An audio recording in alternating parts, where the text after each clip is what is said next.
dipersembahkan oleh Halo pemirsa, Anda menyaksikan program BUMN Menjawab bersama saya Ratih Aulia. Tema kita kali ini adalah peran Kimia Farma dalam pandemi COVID-19. Acara ini berlangsung dengan menerapkan protokol kesehatan pencegahan COVID-19 dan program ini merupakan kerjasama antara JPM TV dan BUMN Track. Telah hadir bersama kami di studio JPM TV Direktur Umum dan Human Capital Kimia Farma, Bapak Dharma Syahputra. Halo Pak Dharma, apa kabar? Halo Mbak Rati, kabar baik, terima kasih. Terima kasih Pak Dharma telah bergabung bersama kami. Nanti kita akan berbincang-bincang dengan Pak Dharma ya. Baik. Akan bergabung juga bersama kami mitra UMKM yang dibina oleh Kimia Farma dan juga akan bergabung secara virtual pimpinan redaksi TV Jaringan JPM. Saya juga ingin menyapa teman-teman Jawapos Jaringan Media Nusantara yang menyaksikan BUMN Menjawab. Pemirsa, PT Kimia Farma Tbk dikenal sebagai perusahaan industri farmasi pertama di Indonesia. Berdiri sejak 1817, torehan positif tercatat dalam mendistribusikan produk farmasi. Berbagai produk farmasi bisa diperoleh masyarakat dengan mudah di apotek, rumah sakit, balai pengobatan, hingga toko obat. Di masa pandemi yang sudah berjalan cukup panjang, PT Kimia Farma punya andil dalam memutus rantai penyebaran COVID-19. Mulai dari menyebarkan alat kesehatan ke berbagai daerah hingga memberikan kemudahan untuk memperoleh akses obat dan vitamin. Kita akan bahas lebih dalam soal peran PT Kimia Farma dalam memerangi pandemi COVID-19. Namun sebelum berbincang, kita simak dulu informasi berikut ini.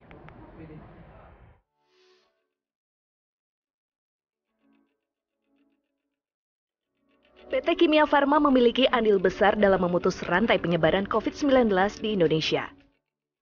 Masyarakat sempat panik dengan memborong masker dan berbagai alat kesehatan.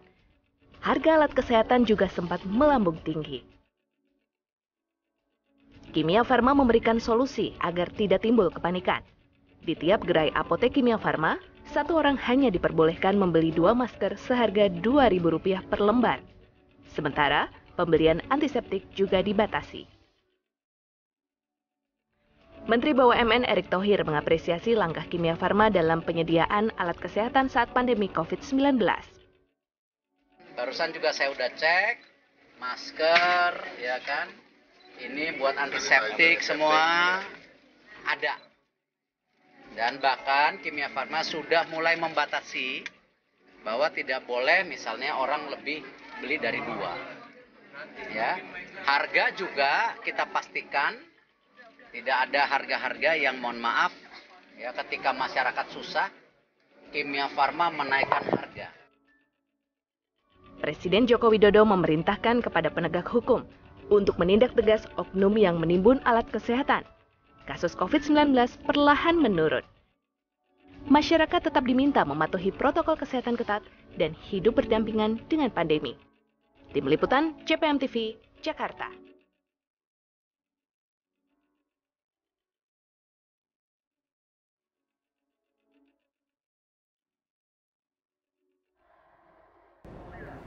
Baik, kita langsung saja berbincang dengan Bapak Dharma Syahputra selaku Direktur Umum dan Human Capital Kimia Farma. Halo Pak Dharma.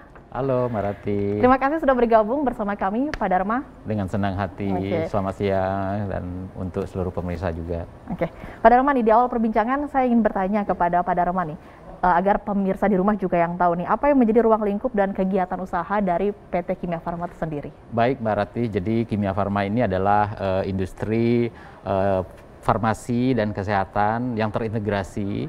Jadi di dalam grup perusahaan ini kita punya mulai dari bahan baku obat, kemudian produksi obat sendiri, kemudian distribusi seluruh obat ke seluruh wilayah Indonesia. Kemudian kita juga punya jaringan farmasi atau apotek dan klinik serta juga laboratorium. Dan ini terintegrasi dari hulu sampai ke hilir. Dan kalau kita lihat secara jumlah juga cukup signifikan, cukup besar. Kita punya 1 pabrik obat, bahan baku obat, kemudian punya 11 pabrik obat. Kemudian kita punya 1 National Distribution Center, kemudian ada 49 cabang distribusi di seluruh wilayah Indonesia. Dan yang luar biasa adalah kita punya jaringan apotek terbesar di seluruh Indonesia sebanyak 1.233 apotek. Ditambah kita punya 403 klinik serta 73 laboratorium klinik di seluruh Indonesia. Oke, setelah tadi Bapak jelaskan terkait dengan ruang lingkup kegiatan usaha Kimia Farma, sekarang kan Kimia Farma sudah bergabung dengan holding BUMN begitu ya, menjadi holding. Betul, Mbak Ratih. Nah, bisa dijelaskan posisi Kimia Farma seperti apa saat ini, Pak? Jadi saat ini Kimia Farma tergabung dalam namanya holding BUMN Farmasi. Induknya adalah Bio Farma, di dalamnya terdapat PT Indofarma Tbk, kemudian PT Kimia Farma Tbk bersama Bio Farma sendiri. Jadi dengan melakukan integrasi ini merupakan salah satu strategi dari pemerintah, dalam hal ini Kementerian BUMN, untuk memastikan layanan yang lebih baik lagi serta portofolio yang lebih lengkap untuk masyarakat Indonesia. Oke, baik nih. Sebagai pionir dari perusahaan farmasi, Kimia Farma tentu berperan dalam penanggulangan pandemi COVID-19. Seperti apa nih peran Kimia Farma dalam mendukung pemerintah untuk menanggulangi pandemi COVID-19, Pak Dharma? Ya, betul sekali Mbak Ratih. Tentu kami berterima kasih kepada kepercayaan masyarakat dan pemerintah atas harapan dan diberikan untuk memerangi pandemi ini. Nah, kami sendiri di Kimia Farma berperan mulai dari preventif, kemudian kuratif, rehabilitatif, sampai supporting untuk seluruh penanganan pandemi.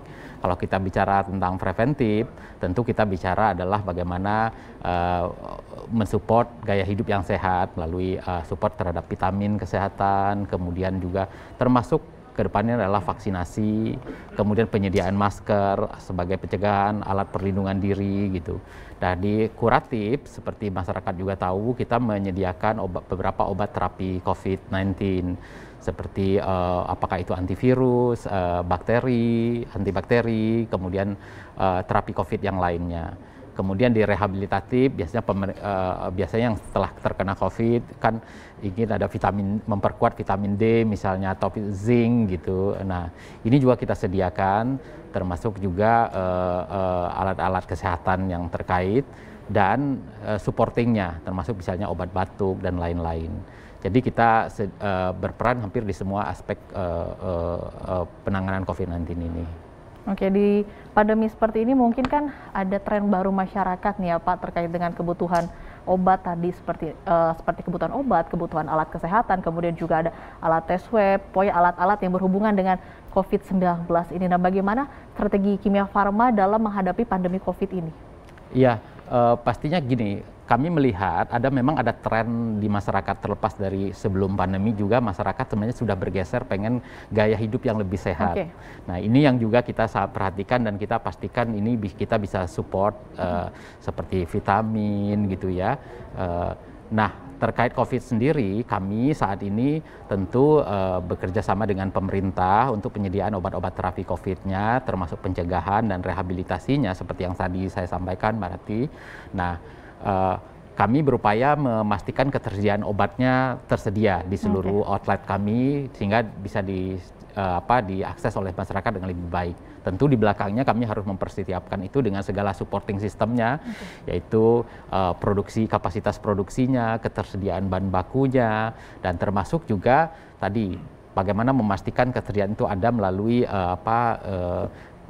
tracking, sistem informasi yang baik, sehingga itu bisa lebih baik kami kelola.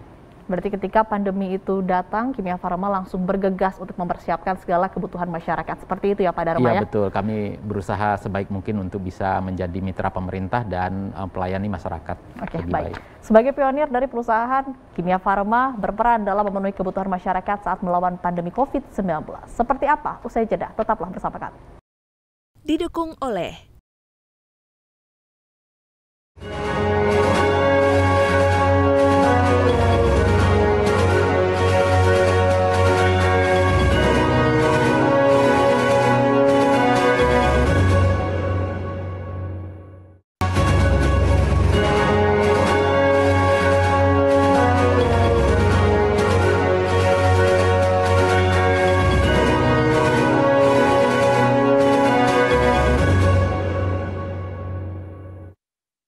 dipersembahkan oleh Pemirsa, Anda kembali menyaksikan BUMN Menjawab bersama saya Ratih Aulia dan masih bersama Bapak Dharma Syahputra, Direktur Umum dan Human Capital Kimia Farma. Pak Dharma, kalau tadi kita sudah membahas terkait dengan ruang lingkup dari kegiatan usaha Kimia Farma, nah sekarang sebagaimana diketahui nih, pandemi ini kan bukan hal yang mudah untuk dilalui ya, terlebih untuk masalah ekonomi sendiri. Bagaimana kondisi bisnis Kimia Farma selama pandemi? Iya, saya kira hampir semua sektor industri tentu terdampak dengan adanya pandemi ya begitu. Apalagi kalau dalam industri farmasi juga demikian, karena hampir semua sistem supply chain kan terganggu begitu. Tetapi tentu itu tidak mengurangi komitmen kami untuk memastikan ketersediaan itu. Jadi seperti misalnya contoh waktu itu kan begitu masuk pembatasan lockdown itu supply bahan baku obat sangat terbatas. Apalagi kalau kita tahu industri farmasi itu disupport oleh 90% itu dari bahan baku obat dari impor luar negeri. Nah itu tentu sangat challenging. Tapi ketika lockdown itu ya Pak ya di awal-awal pandemi. Ya, di samping harganya tentu juga meningkat. Tapi kita terus menjaga komunikasi dengan supplier kita di situ. Memang bahkan kita sendiri datang ke sana, kemudian membawa itu ke pesawat misalnya khusus gitu. Jadi kita tetap memastikan bahan baku tersedia. Kemudian di proses produksi sendiri kita meningkatkan kapasitas produksi secara cukup signifikan untuk sesuai dengan demand pada saat itu begitu. Dan di retail sendiri kami memastikan bahwa ketersediaannya ada, tapi seperti juga disampaikan Pak Erick Thohir pada saat itu bahwa harganya nggak boleh naik dong gitu. Nah, disitulah sebenarnya peran kami sebagai BUMN untuk memastikan stabilan harga itu. Apalagi di sana kan ada regulasi yang mengatur begitu. Pak Dharma, di tengah pandemi COVID nih, apakah kebutuhan masyarakat akan multivitamin, obat-obatan lebih tinggi dibanding sebelumnya nih? Bagaimana dengan daya beli masyarakat sendiri, mengingat juga mungkin daya beli masyarakat konon katanya sekarang ini menurun begitu? Iya, pertama seperti yang saya sampaikan tadi Mbak Rati, bahwa sebenarnya memang dari kita lihat tren bahwa gaya hidup masyarakat itu sudah berubah ya. Masyarakat lebih sadar akan kesehatan, sehingga tren terhadap dengan pencegahan penyakit, vitamin begitu memang sebenarnya sudah melihatkan tren yang meningkat. Kemudian penyakit jadi tren penyakitnya juga mulai bergeser gitu, lebih ke penyakit tidak menular pada saat itu. Nah, itu menimbulkan demand. Nah, ditambah lagi memang dengan adanya kondisi pandemi ini, masyarakat mencari obat-obatan gitu ya, dan vitamin. Nah, bagaimana strategi kami di samping tadi penyediaan, memastikan stoknya tersedia, akses, dan terhadap harganya sendiri, kestabilan harga ini yang jadi fokus kami, sehingga demikian masyarakat tetap dapat membeli pada level harga yang fair sesuai diatur ketentuan. Barangkali konteksnya demikian. Nah, kemudahan itu yang kami buat lebih baik gitu. Seperti yang Bapak jelaskan di awal pandemi ini kan masyarakat di mana sulit sekali mendapatkan masker, hand sanitizer, disinfektan. Kalaupun ada, tadi kan juga disebutkan harganya sangat melambung tinggi begitu. Nah, kalau untuk sekarang ini bagaimana dengan ketersediaan barang-barang tersebut, Pak? Saya kira kondisinya sudah normal ya. Kemarin kalau kita lihat apa yang dilakukan sidak oleh Bapak Presiden ataupun mungkin terutama Pak Erick Thohir sendiri terjun, di situ beliau membandingkan antara apa yang masyarakat bisa akses di Pharma Plus gitu ya. Kemudian bagaimana ketersediaannya di apotek kita, dan beliau menyampaikan bahwa sistem kita cukup rapi dan barang-barang yang obat-obatan itu tersedia gitu. Dan itu kami bisa lakukan karena memang kami melakukan monitoring terkait ini dan didukung oleh sistem yang baik, digitalisasi sudah berjalan di mana kami punya smart stock namanya di apotek. Sistem itu yang solusi itu yang membuat kami bisa memonitor lebih baik bagaimana pergerakan dan ketersediaan obat. Jadi kami pastikan obat-obat yang dibutuhkan masyarakat itu ada begitu. Jadi pastikan bahwa kebutuhan masyarakat untuk melawan pandemi ini ada begitu ya Pak ya. Kemudian apakah ada batasan harga eceran tertinggi untuk barang-barang yang masyarakat butuhkan dalam melawan pandemi COVID-19 ini Pak, dari Kimia Farma sendiri? Ya, sebenarnya industri ini memang sangat highly regulated gitu ya. Jadi sangat diatur oleh regulasi dari pemerintah. Nah, termasuk harga obat itu sudah diatur dengan namanya harga eceran tertinggi. Nah, kita Kimia Farma tentu sangat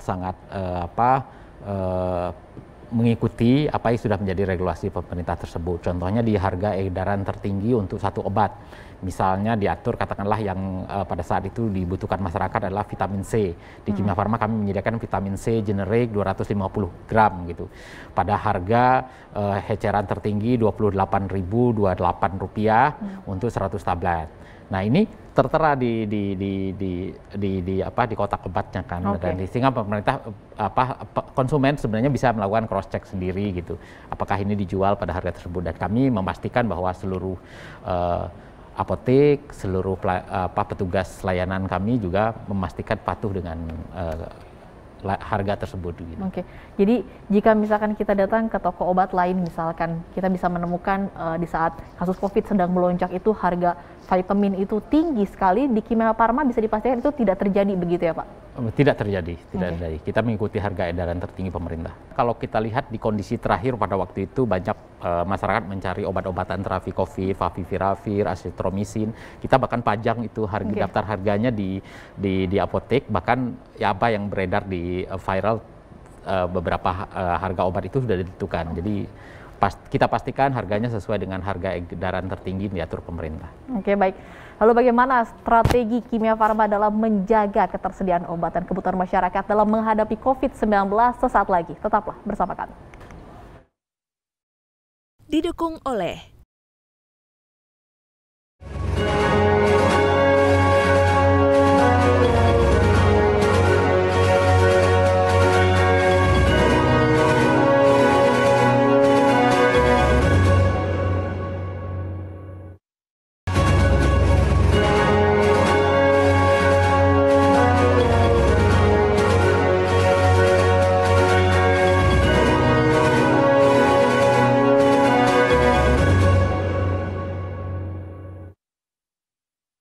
dipersembahkan oleh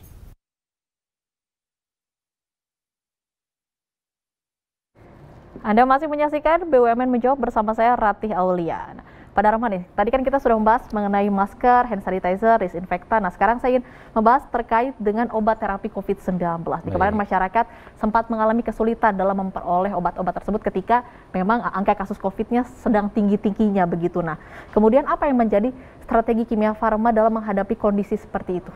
Ya, pertama kita memastikan bahwa obat terapi COVID yang relevan itu tersedia begitu. Nah, itu tentu kita memastikan bahwa apakah itu mulai dari kita cari sendiri obatnya ada di mana, baik itu melalui importasi, kemudian juga produksi, berarti kita juga harus mencari bahan baku obatnya, dan berikutnya adalah di produksinya sendiri.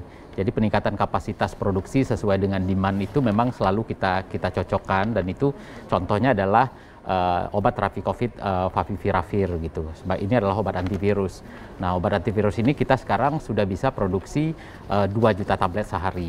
Jadi peningkatan kapasitas produksi juga sangat penting. Kemudian berikutnya di distribusi, kecepatan dan ketepatan untuk melakukan distribusi ke seluruh wilayah Indonesia bisa kita lakukan.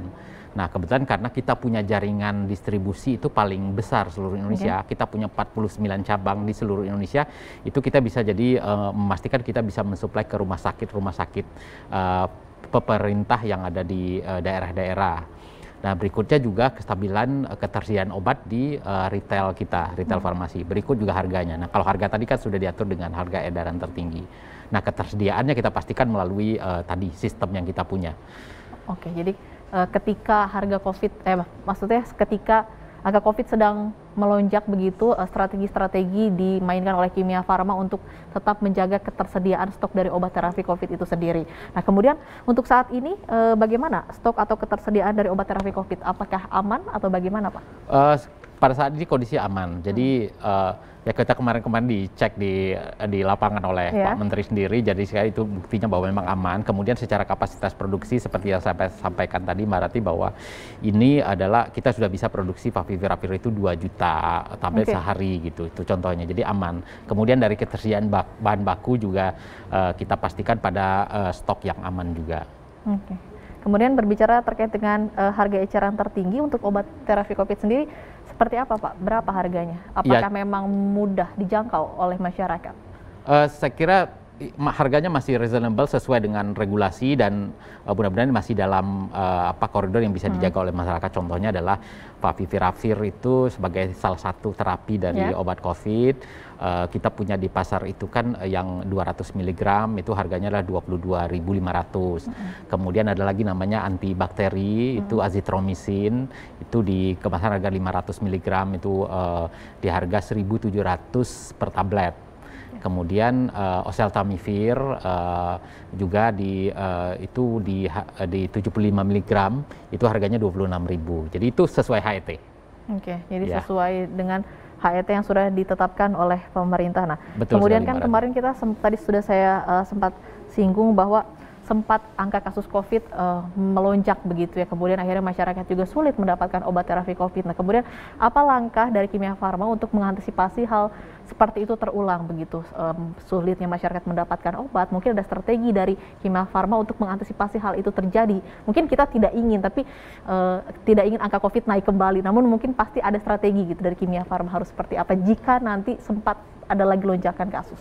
Iya, di luar yang tadi saya sampaikan bahwa kita memastikan bahwa mulai dari bahan bakunya tersedia, proses produksi yang cukup, distribusinya cukup, dan ketersediaan di pasar, dalam hal ini di retail itu tersedia, kita ingin memastikan bahwa seluruh sistem ini termonitor dengan baik. Maka kami di Kimia Farma salah satu hal yang penting yang kita lakukan dalam 2 tahun terakhir ini adalah melakukan digitalisasi. Mulai dari proses produksi sendiri, misalnya di pabrik kita di Banjaran, situ sudah merupakan salah satu pabrik yang modern, salah satu yang terbesar di Asia Tenggara, sudah berbasis IoT. Kita siapkan menuju ke industri 4.0. Kemudian di digitalisasi di retail itu kita punya namanya Seven Solution, itu mulai dari pemastian stok melalui smart stock, kemudian integrasi layanan loyalty ke customer, kemudian juga kemudahan pembayaran misalnya seperti itu juga kita lakukan, sehingga termasuk juga di dalamnya database pelanggan dan database terhadap permintaan jenis-jenis obat di retail itu bisa kita lihat secara lebih baik lagi. Oke, dengan digitalisasi bisa memantau bagaimana ketersediaan obat seperti itu ya Pak singkatnya. Betul, dan itu kita lakukan secara rutin. Kita punya dashboardnya, bagaimana ketersediaan obat dan itu ada di titik mana gitu, dan bagaimana proses distribusinya gitu. Oke, baik. Terima kasih. Kami masih akan berbincang bagaimana peran Kimia Farma dalam pandemi COVID-19 di BUMN Menjawab sesaat lagi. Didukung oleh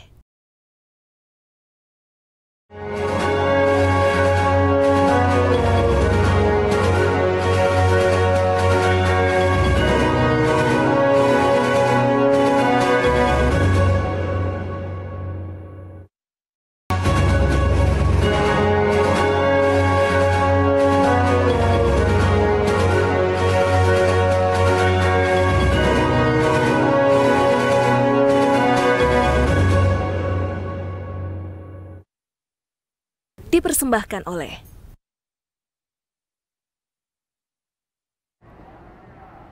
Anda masih menyaksikan BUMN Menjawab bersama saya Ratih Aulia dan masih bersama kami Direktur Umum dan Human Capital Kimia Farma Bapak Dharma Syahputra. Pak Dharma, diketahui Kementerian Kesehatan ini memiliki aplikasi Pharma Plus nih. Apakah Pharma Plus ini sudah berjalan di setiap apotek Kimia Farma? Sudah berjalan, sudah berjalan dengan baik, dan kemarin sudah dicek oleh Pak Menteri sendiri dan beliau mengatakan bahwa sistemnya rapi, obatnya tersedia. Jadi yang penting di sini adalah Pharma Plus ini adalah aplikasi yang dikembangkan oleh Kementerian Kesehatan.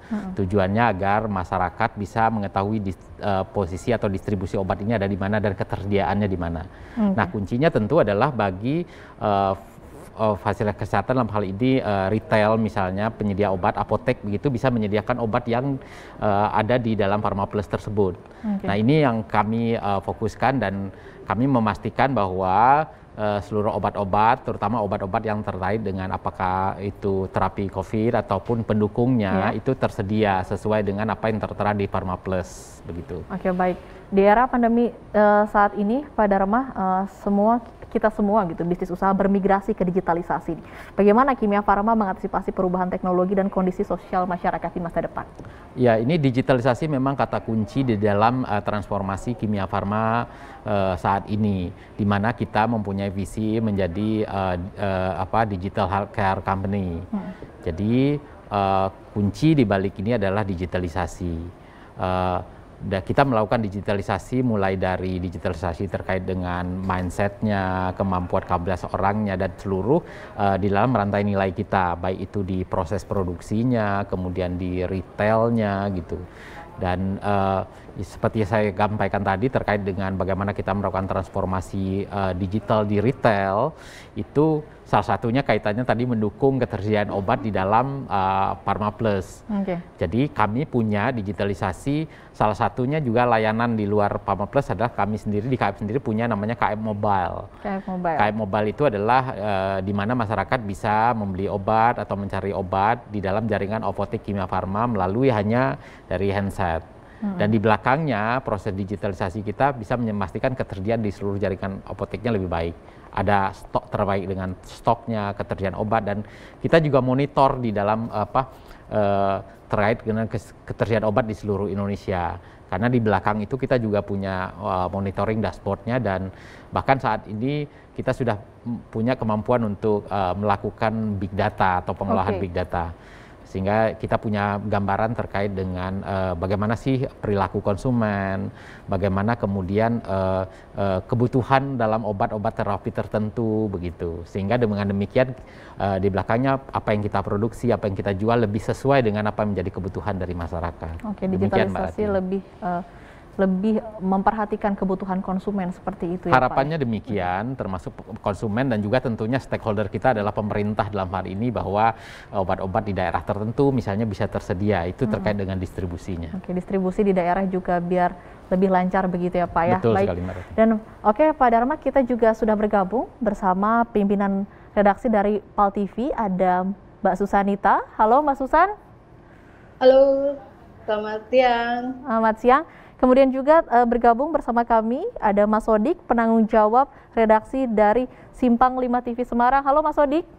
Halo, Assalamualaikum. Oke, baik, saya ke Mbak Susan terlebih dahulu. Mbak Susan mungkin bisa diceritakan nih bagaimana atau memberikan informasi bagaimana harapannya kepada Kimia Farma dalam melawan pandemi COVID-19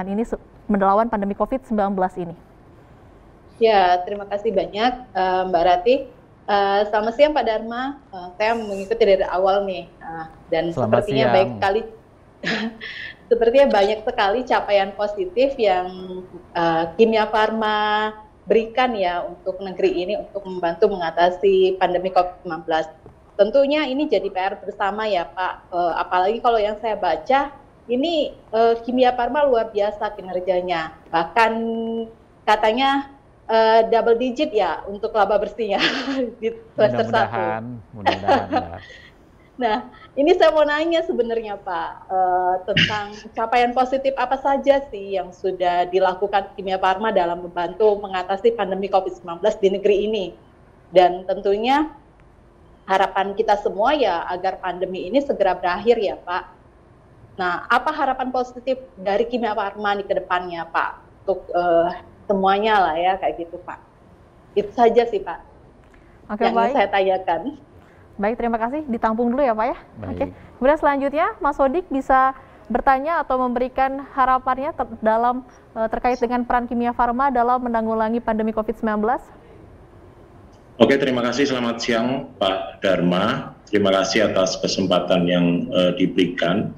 Yang pertama, saya ingin menyampaikan secara umum bahwa saya selalu tertarik bagaimana sebuah produk atau brand itu didistribusikan. Yang pertama ini mungkin tetap ada konteksnya dengan Kimia Farma, tapi ini lebih umum ke BUMN, bahwa sejak logo BUMN diganti dengan semangat inovasi dan berbasis teknologi, di situ sudah ada perubahan yang luar biasa. Jadi komposisi logo type yang ada itu sudah menggambarkan sebuah revolusi dari badan usaha milik negara. Dan dari awal hingga pertengahan ini itu sudah dijawab dengan kinerja positif tim dari Kimia Farma. Itu yang pertama. Yang kedua, ini patut diapresiasi oleh semua pihak bahwa logotype BUMN hari ini itu keren sekali kalau menurut saya. Menurut kami yang selalu mengamati perubahan demi perubahan dari berbagai hal di negeri ini. Itu yang pertama. Yang kedua adalah ketika Kimia Farma mampu menekan angka positif COVID di Indonesia, itu tentu tidak mudah. Distribusi ke seluruh daerah di Indonesia itu tidak mudah. Saya ingin mendengar bagaimana strategi riset yang dilakukan oleh Pak Dharma dan kawan-kawan di BUMN, khususnya Kimia Farma, strategi riset. Tentu ini dilakukan sebelum distribusi juga dijalankan. Nah, bagaimana pola ini dilakukan? Ini tentu cukup besar size-nya di seluruh Indonesia dan ini tidak mudah. Perlu dong sharing kepada kami, kepada pemirsa, ini gimana caranya? Semua bisa terwadai, semua bisa dideteksi, dan semua bisa tercover, sehingga hingga hari ini saya melihat bahwa Kimia Farma hari ini berhasil memberikan kontribusi kepada bangsa ini hingga beberapa pelonggaran dilakukan dan aktivitas ekonomi mulai bertumbuh di banyak daerah di Indonesia. Itu mungkin yang perlu dijawab. Terima kasih. Baik, terima kasih Mas Sodik. Silakan bisa langsung dijawab Pak. Yang pertama dari Mbak Susanita terlebih dahulu, capaian positif di tengah pandemi yang sudah dicapai oleh Kimia Farma apa saja? Baik, terima kasih Mbak Susan atas pertanyaan dan tentu apresiasinya kepada kami Kimia Farma. Tentu ini akan memberikan tambahan spirit, semangat kepada seluruh insan Kimia Farma dan kepada BUMN untuk melayani masyarakat. Tentu yang menilai adalah nanti dari masyarakat sendiri dan dari pemerintah dalam hal ini pemegang saham. Nah, tentu yang utama bagi kami adalah kepada pelanggan atau masyarakat, bagaimana kami bisa memberikan kebutuhan masyarakat secara maksimal. Jadi itu yang feedback dari masyarakat, bahwa penurunan angka COVID selama pandemi, kemudian tersedianya obat-obat di tengah masyarakat dengan harga yang wajar, terjangkau. Nah, ini adalah suatu menurut kami adalah suatu pencapaian tersendiri. Kemudian berikutnya adalah tentu bagaimana harapan kita juga bisa memenuhi harapan dari stakeholders kita, dalam hal ini pemerintah gitu ya, mendukung program-program kesehatan yang dilakukan pemerintah, dalam hal ini Kementerian Kesehatan ataupun dari Satgas COVID nasional ataupun pemulihan ekonomi nasional.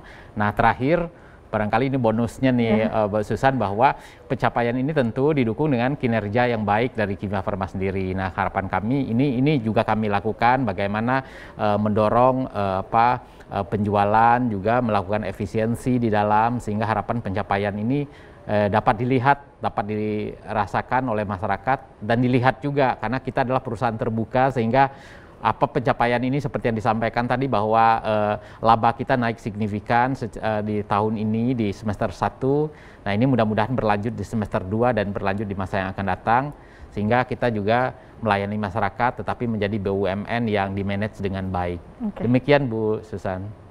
Oke, baik. Yang selanjutnya dari Mas Sodik bisa langsung dijawab. Iya, pertama terima kasih apresiasinya kepada perubahan logo di branding BUMN. Jadi sebenarnya pesan dari perubahan logo ini sebagaimana disampaikan Bapak Menteri adalah ini memberikan spirit baru dan energi bahwa BUMN itu juga bertransformasi gitu. Nah, dengan spirit itulah kemudian memberikan pesan kepada seluruh BUMN untuk bekerja lebih keras, lebih baik melayani masyarakat. Dan itu diwujudkan di dalam 5 pilar prioritas BUMN. Nah, uniknya tentu adalah BUMN ini tidak hanya mengejar profit, tetapi memainkan perannya untuk dampak ekonomi dan sosial. Dan pengembangan, ada pengembangan talenta, pengembangan investasi gitu ya. Nah, ini contoh bahwa BUMN tidak hanya fokus dalam pengembangan profit. Nah, perubahan logo ini memberikan spirit dan pesan yang sangat kuat bagaimana kita kemudian melayani lebih baik, mengelola usaha BUMN ini lebih baik lagi. Nah, yang kedua tadi terkait dengan strategi riset. Strategi riset. Nah, bagaimana ini bisa dilakukan untuk mendeteksi kebutuhan. Nah, saya kira ini bisa dilakukan melalui kolaborasi. Jadi kami bekerja dengan mendukung pemerintah di daerah-daerah. Kebetulan, didukung juga oleh ketersediaan. Kami punya cabang distribusi di seluruh Indonesia ini yang terbesar, ada di kota-kota kecil, termasuk retail. Tadi saya sampaikan kita punya 1.233 apotek, kemudian punya juga laboratorium klinik dan klinik sendiri ada 403, kemudian laboratorium klinik ada 73. Dan ini di daerah teman-teman ini bekerja kolaborasi sinergi dengan institusi kesehatan yang ada di daerah, baik itu Dinkes, kemudian Dinkes-Prop, Dinkes daerah gitu ya, puskesmas begitu. Nah dari situ sebenarnya informasi terkait apa yang dibutuhkan masyarakat itu benar-benar sesuatu yang real kita dapatkan begitu. Dan kemudian di jaringan apotek kita deteksi terhadap demand masyarakat itu langsung kita bisa kita ketahui. Dan ini yang kemudian masuk ke dalam ke dalam perencanaan produksi kami. Jadi ini semua adalah kolaborasi dan memang dari jaringan kita sediakan. Dan kami juga didukung oleh pusat riset sendiri untuk obat. Misalnya contohnya adalah Favipiravir sendiri itu adalah obat yang kita lakukan riset reformulasi sendiri di dalam risetnya Kimia Farma, dan itu cukup cepat waktunya gitu. Setelah kita sudah mendapatkan emergency use authorization untuk Favipiravir sebagai obat terapi COVID yang masih digunakan sampai saat ini. Nah ini contohnya, jadi dari hilirnya, di distribusinya kita berkolaborasi, kemudian di hulunya, di pusat risetnya juga kita mengembangkan riset yang terkait dengan obat-obat terapi COVID. Oke, baik, terima kasih. Semoga jawaban dari Pak Dharma ini menjawab pertanyaan dari Mbak Susan dan juga Mas Sodik ya. Terima kasih telah bergabung pimpinan redaksi PAL TV, Mbak Susanita, dan ada Mas Sodik selaku penanggung jawab redaksi dari Simpang 5 TV. Oke, baik pemirsa, kita masih akan berbincang kembali dengan Pak Dharma dan juga terkait dengan peran Kimia Farma dalam memutus rantai penyebaran COVID-19. Selain itu juga akan bergabung bersama kami UMKM binaan dari Kimia Farma. Sesaat lagi, tetaplah bersama kami. Didukung oleh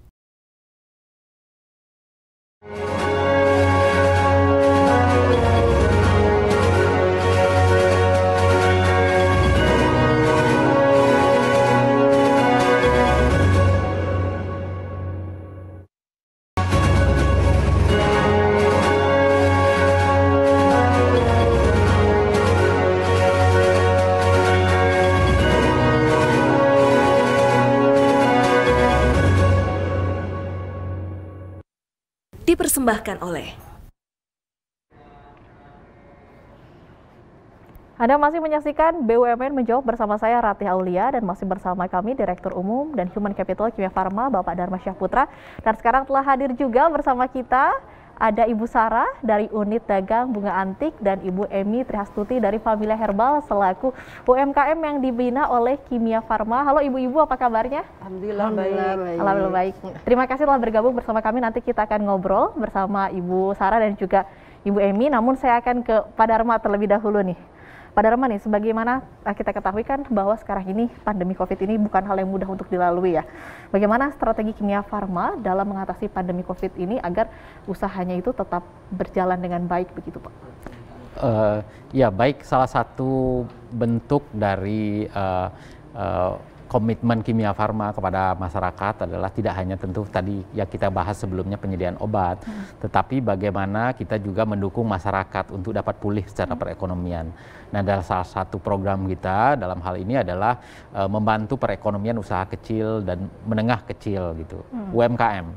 Nah, usaha mikro, kecil, menengah. Nah, saat ini kita sudah mendukung sekitar 603 UMKM di dalam binaan Kimia Farma dan menggulirkan lebih kurang dananya sampai saat ini dana bergulir 9,5 miliar itu bergulir. Dan tujuan kita dalam hal ini adalah mendukung pulihnya ekonomi kecil dan menengah. Nah, untuk itu kita punya programnya dalam konteks tanggung jawab sosial perusahaan. Kita membina seperti tadi Bu Sarah ataupun Bu Emi ini contohnya yang sudah berhasil kita bina dengan cukup baik. Berarti Kimia Farma membantu percepatan pemulihan ekonomi salah satunya dan membantu UMKM ya. Nah, programnya itu tadi membantu UMKM, bisa dijelaskan seperti apa Pak detail programnya? Baik, kami membantu tentu yang pertama adalah membantu terkait pemodalan. Jadi kami memberikan pinjaman yang sangat lunak kepada UMKM yang terpilih supaya mendukung kegiatannya, dan kemudian termasuk di dalamnya pembinaan. Nah, ini salah satu peran yang juga penting adalah melakukan pembinaan ini, dan kami saat ini sudah berhasil dari 600-an di 2 tahun terakhir ini. Kalau kita lihat udah ada lebih dari 30 UMKM kita yang kita sebutnya naik kelas. Artinya naik kelas itu secara sistem pengelolaan, sistem manajemen, kemudian di dalam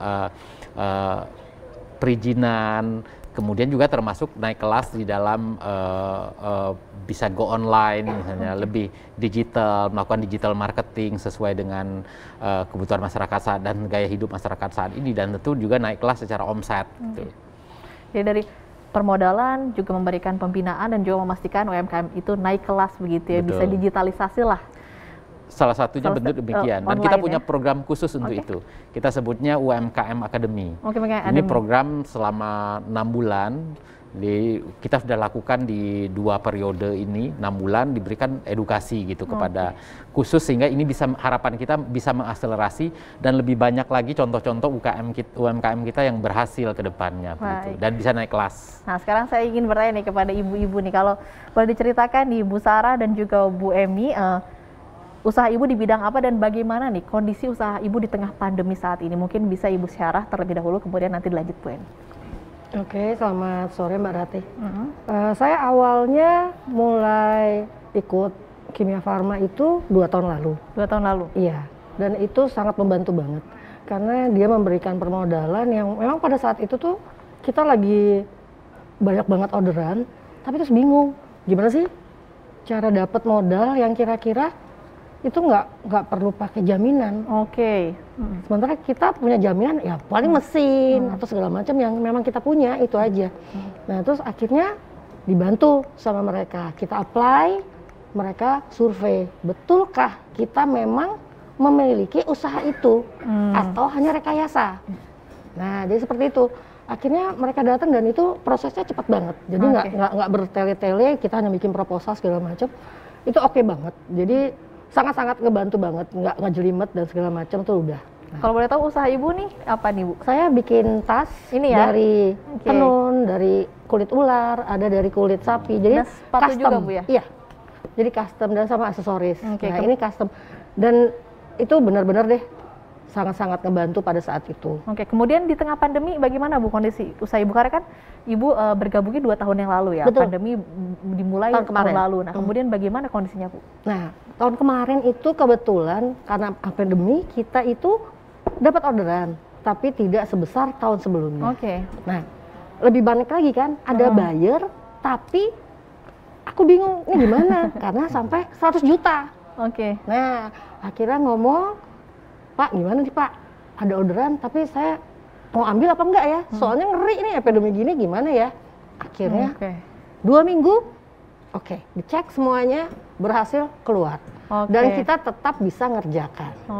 Jadi itu salutnya di Kimia Farma seperti itu. Usaha ibu juga memang terdampak saat pandemi itu sangat terdampak. Betul. Tapi kita tetap bisa dapat orderan karena mereka tetap membantu gimana caranya kita bisa bekerja dengan online. Tidak walaupun toko kami tutup.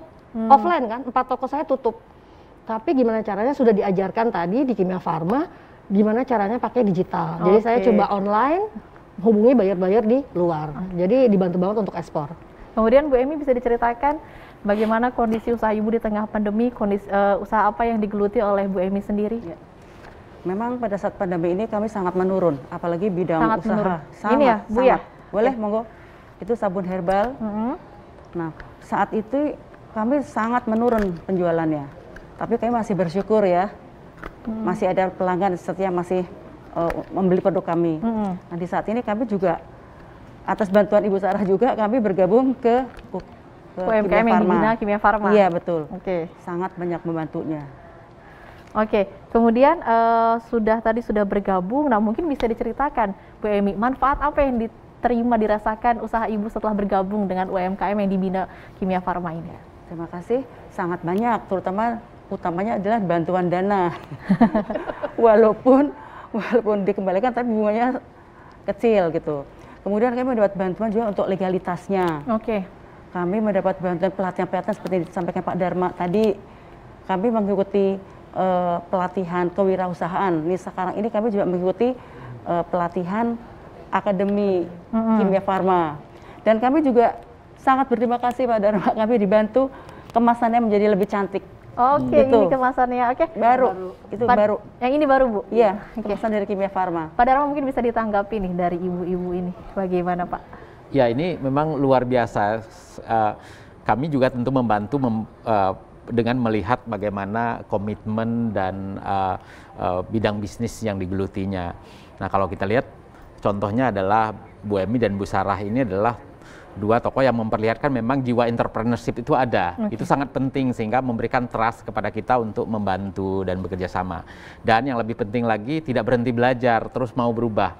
Jadi apa yang kita lakukan di UMKM Academy itu benar-benar diterapkan sehingga hasilnya itu terlihat ada perubahannya begitu. Oke, jadi dimonitor terus begitu ya, Pak? Iya, kita terus lihat perkembangannya. Kita ingin kita bisa benar-benar bisa memberikan impact, memberikan manfaat, dan sisi UMKM-nya juga bisa tumbuh gitu. Oke, baik. Kita masih akan berbincang nih mengenai peran Kimia Farma dalam pandemi COVID-19, salah satunya dalam membantu UMKM. Usai jeda, tetaplah di BUMN Menjawab. Didukung oleh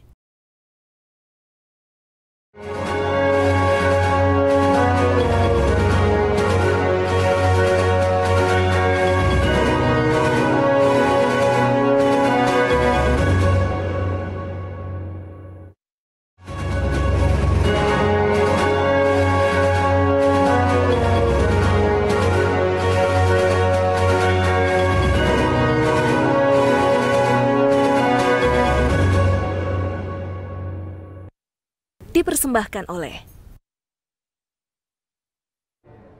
Anda kembali menyaksikan BUMN Menjawab bersama saya Ratih Aulia dan masih bersama kami Direktur Umum dan Human Capital Kimia Farma Bapak Dharma Syahputra. Nah, sekarang sebelum kita lanjut ngobrol dengan ibu-ibu sekalian, saya ingin bertanya kembali nih kepada Pak Dharma. Pak Dharma, mungkin saat ini khususnya di tengah pandemi ini ada program-program sosial yang ditujukan untuk membantu masyarakat yang kesulitan di masa pandemi ini, seperti apa Pak programnya? Ya, saya akan mulai dulu dari teman-teman dari UMKM sendiri. Kita memberikan relaksasi dalam pinjaman. Oke. Jadi waktu itu kita relaksasi bisa sampai 6 bulan begitu. Bahkan kemarin kita expand lagi sampai setahun, sehingga situasi yang sulit ini kita juga empati sehingga pengembaliannya bisa disesuaikan demikian. Kemudian juga kita juga memfasilitasi supaya produk-produknya bisa masuk ke dalam bisnisnya kita. Nah, termasuk salah satunya di retail kita tuh Mbak Rati. Jadi ada produk yang sudah, contohnya adalah sabun dari Familia dari Ibu Emi ini udah bisa masuk ke, kita fasilitasi masuk dalam apotek kita.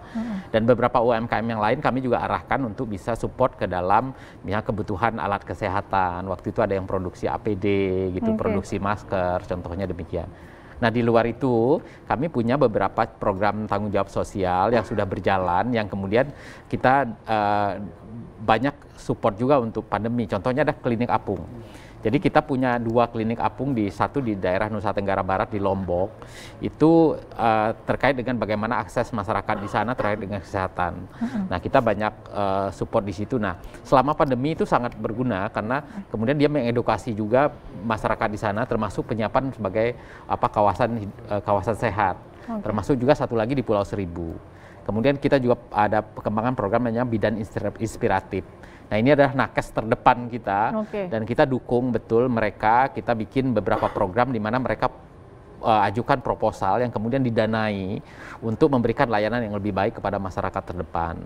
Nah, ini 2 contoh dari program-program tanggung jawab sosial kita selama masa pandemi. Oke, baik. Sekarang saya akan kembali ke Bu Sarah. Bu Sarah, tadi kan sudah diceritakan ya bagaimana awal mula bergabung. Nah, kemudian sekarang setelah bergabung nih menjadi UMKM yang dibina oleh Kimia Farma, manfaat apa saja yang sudah Ibu rasakan? Manfaatnya lumayan banyak ya. Pertama udah pasti permodalan. Yang kedua, kita diajak untuk pameran di lokal dan luar negeri. Kalau terpilih ya, karena ada kurasinya juga. Jadi lumayan untuk mendapatkan buyer yang sangat susah.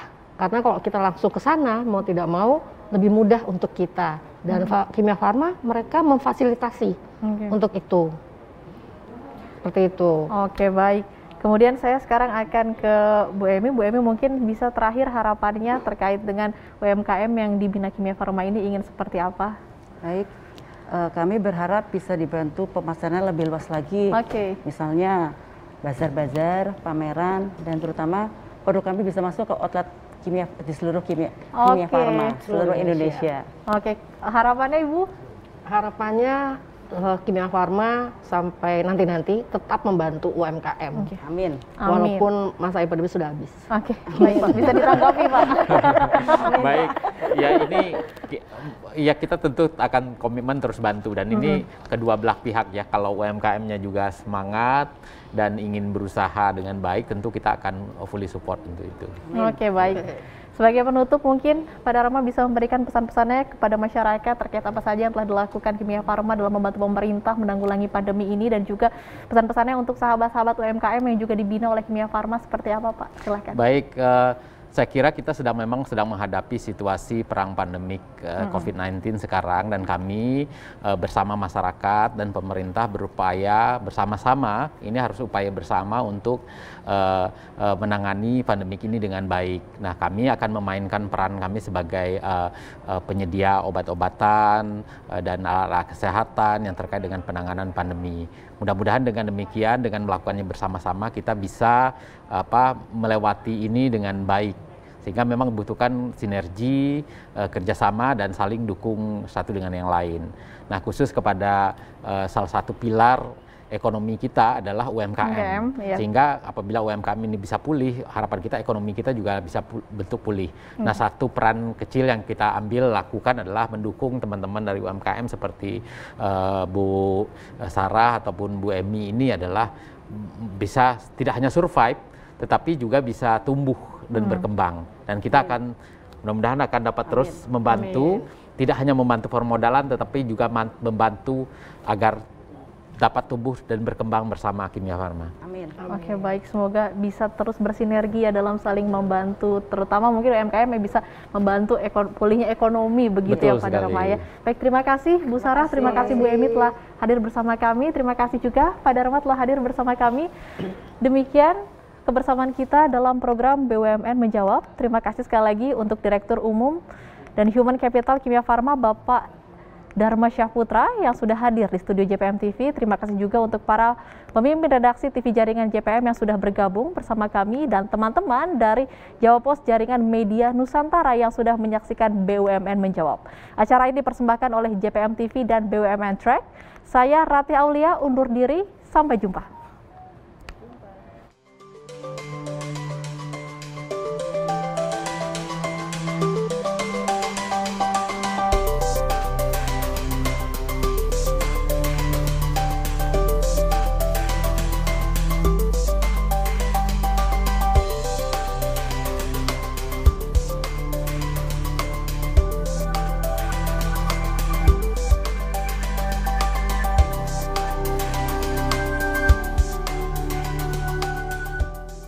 Didukung oleh